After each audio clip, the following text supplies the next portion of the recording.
বাংলাদেশে আমি ই কমার্সের নাম বলবো না, আপনারা সবাই চিনেন। এমনও আছে যে পুরো রামাদানের আগে তারা নিত্য প্রয়োজনীয় প্রোডাক্ট বিক্রি করে, বাট তাদের টু হচ্ছে আপনি অ্যাজ আ মার্কেটার আপনার ক্ষেত্রে এটা কিভাবে কাজ করতে পারেন। ধরেন এই ল্যাপটপটা আপনি কিনছেন 1 লাখ টাকা দিয়ে, আপনি এটাকে বিক্রি করবেন 1,50,000 টাকাতে। সো মাঝখানে 50,000 টাকা আপনার জিপি গ্রস প্রফিট থাকবে। অ্যাড চালাইতেন, লিড জেনারেশন অ্যাড, বা ধরেন আপনি কনভার্সন অ্যাড চালাইতেন, আপনার পার অর্ডারে আপনার ধরেন কত $300 মতো আসলো, 40,000 টাকা আপনি ফেসবুককে দিলে ফেসবুক আপনাকে একটা 1 লাখ টাকার একটা প্রোডাক্ট বিক্রি করে দিত, যেখানে আপনার 50,000 টাকা লাভ হতো। সো আপনার মাঝখানে 20,000 টাকা লাভ থাকতেছে। একদম simple math. It's like a trade, যে আপনি জাকারবার্গকে টাকা দিচ্ছেন, সে আপনাকে প্রোডাক্ট সেল করার ব্যবস্থা করে দিচ্ছে। এখন এটা ধরেন জাকারবার্গ ওয়ান ডিসাইড করলো যে আমি ওর পেজকে ব্যান করে দিব, আমি চাই না যে তোমার পেজ থাকুক। ইন দ্যাট কেস আপনি কি করবেন? না, কিন্তু উচিত ছিল নিজস্ব ইনভেন্টরি থাকার। নিজস্ব ইনভেন্টরি মানে ধরেন আপনার একটা শপ থাকার, ধরেন নিজস্ব একটা ওয়েবসাইট থাকার।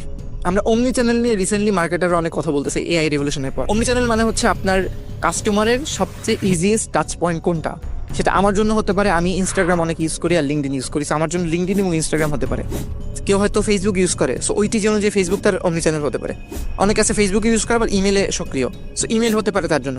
বাট এখনকার মার্কেটাররা যেটা ওইগুলো সেটা করে অনেক ঝামেলা, ফেসবুক আর সবচেয়ে ইজি, ফেসবুক এডি করলাম। সো সবসময় মাথায় রাখতে হবে যে সবচেয়ে ইজিলি যে কাজটা আমরা করতে পারবো ওইটাতে মোস্ট প্রবাবলি যে রেভিনিউ জেনারেট করা সবচেয়ে কঠিন বা সবচেয়ে লং টার্মের জন্য কম সাস্টেনেবল। সো আপনি এজ আ বিজনেস ওনার যেই প্রবলেমগুলো বললাম, যে এখন ফেসবুকে টার্গেটিং ওভাবে কাজ করে না, এখন সবাই ক্যাম্পেইন চালাতে পারে, আমি কীভাবে ডিফারেন্সিয়েট করবো, এখন ট্র্যাকিং ইজি হয়ে গেছে, তারপরে গুগল অ্যাডসের ক্ষেত্রে অনেকগুলো নতুন নতুন চেঞ্জেস আছে, যেগুলোতে একদম ইজিলি আমি ক্যাম্পেইন সেট আপ করতে পারবো। আমার যে আগের স্কিল ছিল যে আমি এত সুন্দর কিওয়ার্ড রিসার্চ করতে পারি, আমি খুব ভালো কনভার্সন ট্র্যাকিংয়ের প্রবলেমগুলো সলভ করতে পারি, এগুলো আর আগের মতো অত ভালো কাজ করছে না। এক্ষেত্রে আপনার নিজস্ব একটা অ্যাসেট থাকতে হবে। One asset can be your website, যেটা আমি বললাম। এখন বাংলাদেশের পার্সপেক্টিভে বললে ওয়েবসাইটের চেয়ে ওয়ান পেজ ল্যান্ডিং পেজ অনেক ভালো কাজ করছে।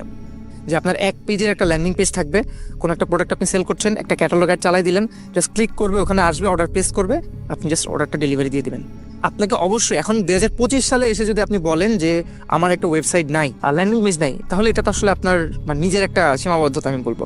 সেকেন্ড যেটা আপনি করতে পারেন সেটা হচ্ছে আপনি অল্টারনেটিভ চ্যানেলগুলোকে ইউজ করবেন। আমাদের আগের একটা ভিডিও যদি আপনারা অনেকে দেখেন, সেম কথা হয়তো আরেকবার বলছি, আপনাকে ওয়েব ডিস্ট্রিবিউশন ব্যাপারটাকে বুঝতে হবে। এটা আপনি বিজনেসম্যান হিসেবে আপনাকে খুব ইনডেপথে না বুঝলেও হবে, বাট আপনার বিজনেসের মার্কেটিং যদি আপনি নিজেই করে থাকেন বা আপনি যদি নিজে অ্যাড চালান, এটা আপনাকে আরও ভালো বুঝতে হবে। প্রথম কথা হচ্ছে আপনি কোন কোন চ্যানেল ইউজ করছেন।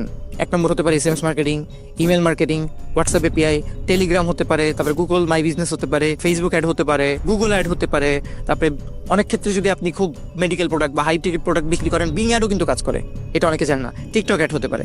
সো আপনি শুধুমাত্র ভাববেন না যে আমার তো মনে হয় বাংলাদেশে ফেসবুক অ্যাড ভালো কাজ করে, ফেসবুকে সেল পাচ্ছি না, আমি যে বাংলাদেশি রিক্যাপের গ্রুপে 3টা পোস্ট করি, তারপরে আমি মার্কেটিং উইথ ড্যাশ এই গ্রুপে 5টা পোস্ট করি, ওইখানে হাজার হাজার কমেন্ট দেখবেন। একটা কমেন্ট করতে কিন্তু বেশি টাইম লাগে না, বাট অ্যাকচুয়াল যেই সলিউশন, সেই সলিউশনটা কিন্তু আসলে আপনার নিজেরই খুবই সিম্পল ছিল।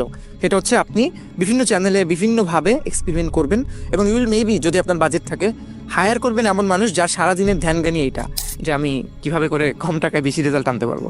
সো এটাই হচ্ছে বিজনেস ওনারদের জন্য আমার বা আমাদের এজেন্সির তরফ থেকে হচ্ছে সাজেশন, যে okay you have to understand what is omni channel, এবং তারপরে আপনি একটা চ্যানেল নির্ভর মার্কেটিং কখনো করবেন না। একটা চ্যানেল নির্ভর মার্কেটিং করলে ভেরি সুন ওই চ্যানেলটা স্যাচুরেটেড হয়ে যাবে, যেহেতু ওই চ্যানেলটা অনেক ইজি, সবাই চেষ্টা করবে ওখানে আসার। যেমন বাংলাদেশের অন্যতম মোস্ট সাকসেসফুল স্টার্টআপসরা কিন্তু টেলিসেলস অনেক ইউজ করে।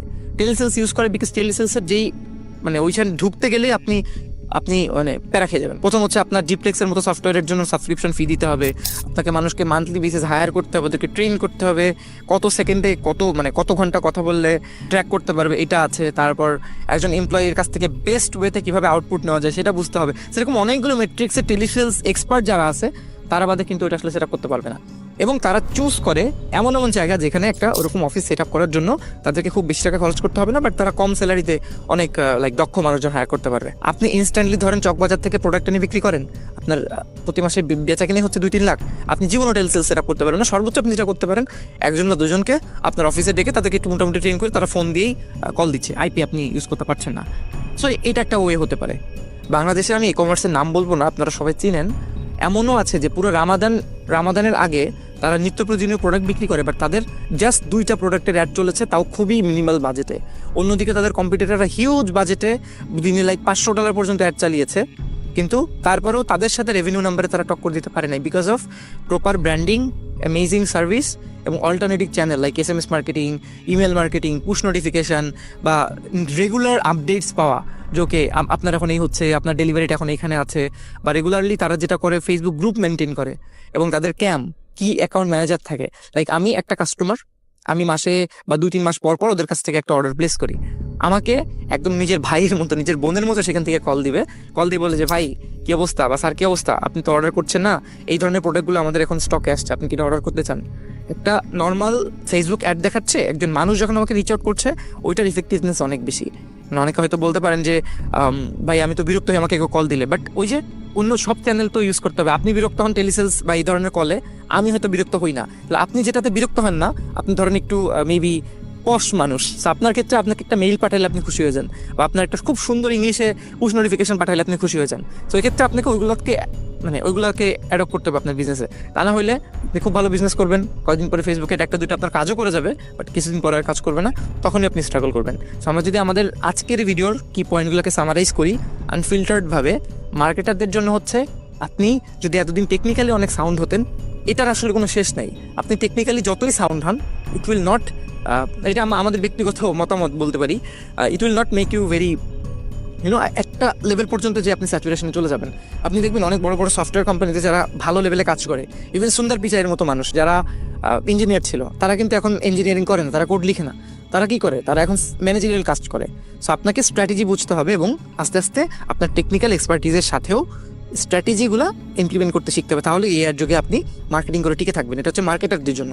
আর বিজনেস ওনারদের জন্য হচ্ছে, আপনার একটা কথা আছে না, never put all your eggs in one basket. So you should not put all your focus on only one channel other than exploring all the other channel. এবং কিভাবে করে আপনি ধরেন মেবি লিড জেনারেশন একজন করেছে, তার কাছে অনেক বড় একটা লিস্ট আছে কাস্টমারের, ধরেন আপনি ক্লোদিং ব্র্যান্ড আছে আপনার একজন মনে করেন কোনো একটা ইনফ্লুয়েন্সার সামিটে গেছিল, ওখান থেকে সব ইনফ্লুয়েন্সারের কাছ থেকে সে ডেটা কালেক্ট করেছে, এটা আমি হাইপোথেটিক্যালি বলছি, তার কাছে 10,000 কাস্টমারের ডেটা আছে। আপনি ওকে টাকা দিয়ে পারলে এথিক্যাল যদি হয় ডেটাটা কিনে ওইটা আপনার ফেসবুকে কাস্টমার অডিয়েন্স হিসেবে আপলোড করেন, বা অফলাইন কনভার্জন হিসেবে আপনি যদি ওদের সাথে মিল পান, আপলোড করে ডেটা ট্রেন করে তারপর আপনি advantage plus shopping campaign massive বাজেটে চালান, you will get amazing sale for sure. So এই আমাদের টিপস ছিল আপাতত এইগুলোর ব্যাপারে। I hope you have watch the video till the end, and এটা রিলেটেড যদি এই ধরনের কোনো কোয়েশ্চেন আপনাদের থাকে, আমরা নেক্সট ভিডিওতে এগুলো কভার করার চেষ্টা করবো। Thanks for watching.